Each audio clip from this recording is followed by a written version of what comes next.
10 the podcast, 10 minutes every 10 days.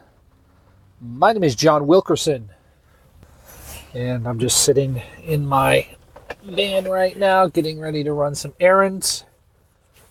It's actually the 12th, and while I didn't intend for this to happen, I am recording this on the 12th anniversary of me starting to podcast.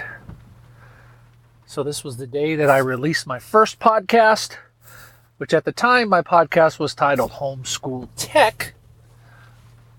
And then that eventually merged into, changed that to Jesus Geek. And then eventually from there I did a bunch of other podcasts. I wanted to take some time today to actually reflect back on the last 12 years of podcasting and how it's changed and how things are so much different now than they used to be, and really how they're still the same. To begin with, when I started podcasting, Apple had just started supporting podcasts in iTunes. All right, so think about that.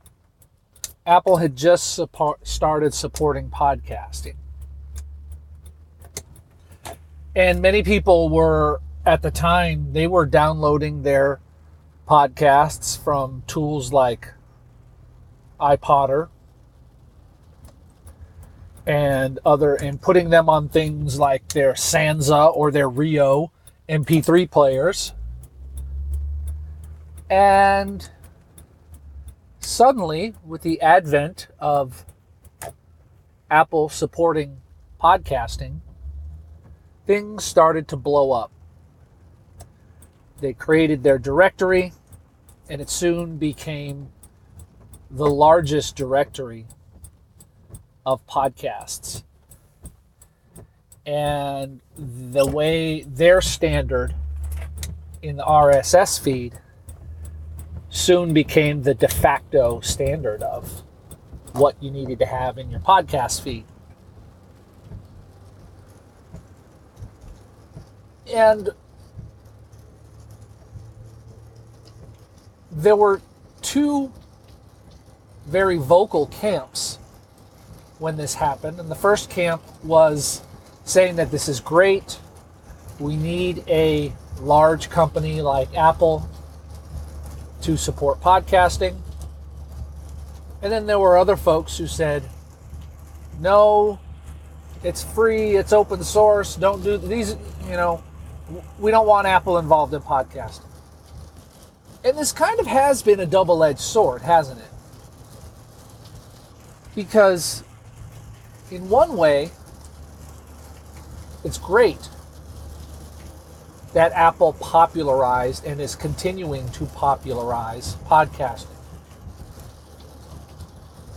But on the other hand, it led to this whole misconception that you needed an iPod to listen to podcasts. So there's that. There's the whole Apple thing. I remember when I first started podcasting, I was very much against advertising in podcasts. Well, I won't say very much. I had preferred not to have advertising. And eventually, as I started seeing that you could actually make money doing this, I thought to myself, well, maybe advertising is not such a bad idea because it can pay for some of the things that I wanted. When I first started, I was doing everything free. Free hosting for my media, free website, everything like that. It was all free. I was trying to look for the free way to do it. And what happened was the free resources that I was using started becoming not free. So I had to look for other options. And that meant paying for media hosting and paying for a website. And I went with Blueberry at the time. I don't remember when, but I've been with Blueberry for a long time. And I'm glad I've been with Blueberry. And they actually introduced advertising to me. And they showed me that there was a way to do it and not, I won't necessarily say not make a mistake at it, but not stumble around trying to figure out how to get advertising. And advertising has helped podcasting quite a bit. Because I think if we didn't have advertising, we wouldn't have had some of the gains and the development that we've had so far in podcasting. Advertising deals are what allowed a company like Blueberry to come along and improve their technology and help fund their PowerPress player. Advertising is what has helped companies like Libsyn and others provide services to podcasters and provide them really fairly inexpensively. If you think about it, you can spend as little as $60 a year, $60 to $120 a year on media hosting. And if you wanted to, and you didn't really want to have a website, you didn't want to bother putting up a website, you could do a free website like a Wix website or something like that and embed the player, or you could just direct people to the pages that Libsyn and PowerPress provide. So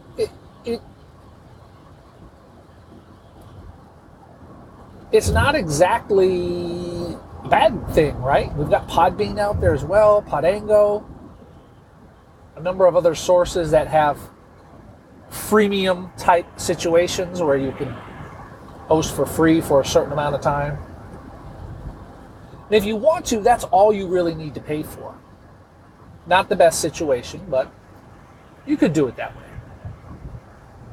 And just embed players on a free website like a Wix or something, or Wix, I guess.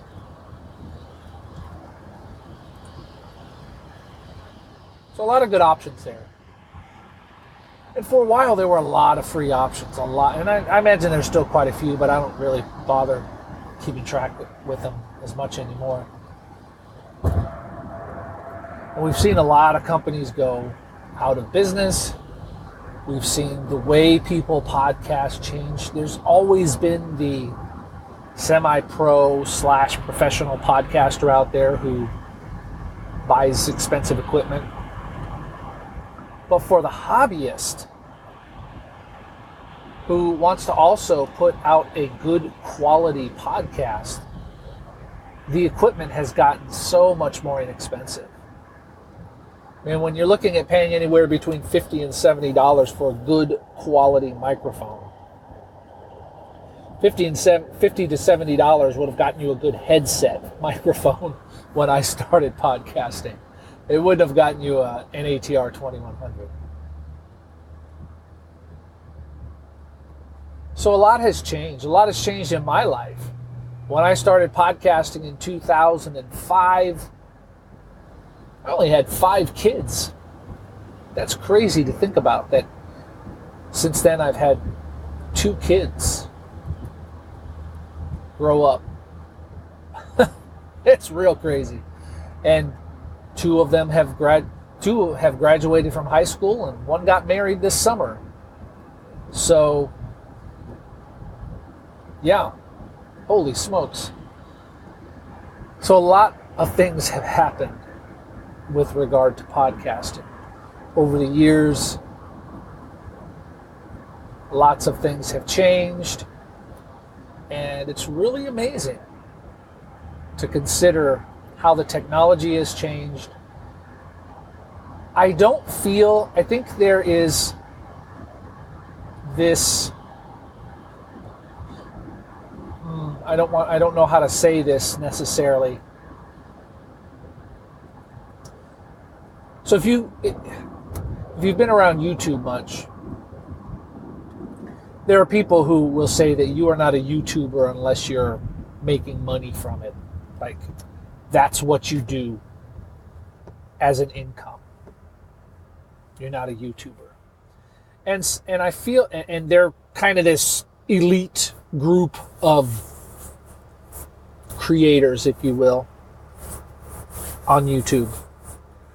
And I feel like that's kind of happening in the podcasting community now. And the reason I say that is because we're starting to see this clear delineation of people who, if you can get to podcast movement or social media marketing world or any one of these other conferences, you're part of the in crowd, right?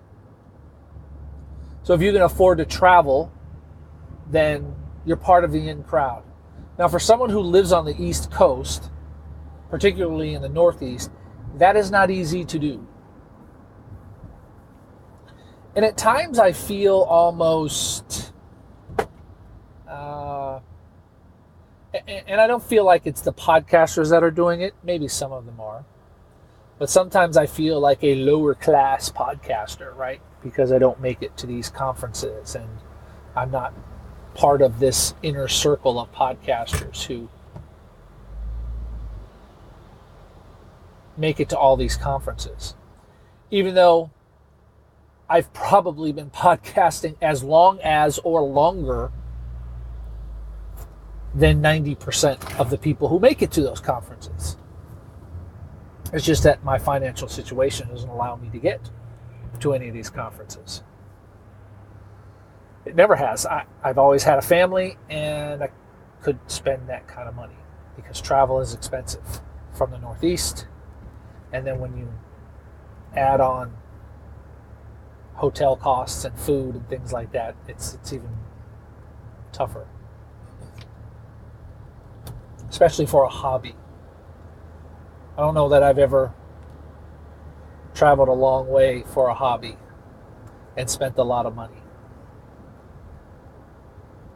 Anyway, I think I've gone on enough about that. It's been 12 years of podcasting. That is just amazing to me when I think about having started with just a laptop and using the internal microphone to, pretty much the same place now, right? I use a computer or an iPad with a USB microphone plugged into it. Not much has changed for me because I do my podcast solo. In this particular instance, I'm using my Google Pixel with a headphone mic. So not too much has changed for me, but it's just amazing to think about all the changes and everything that's gone on. I'm just kind of ranting and raving right now. So I am going to sign off. You've been listening to 10 the Podcast, 10 minutes every 10 days. My name is John Wilkerson. Thanks for sticking me in your ears.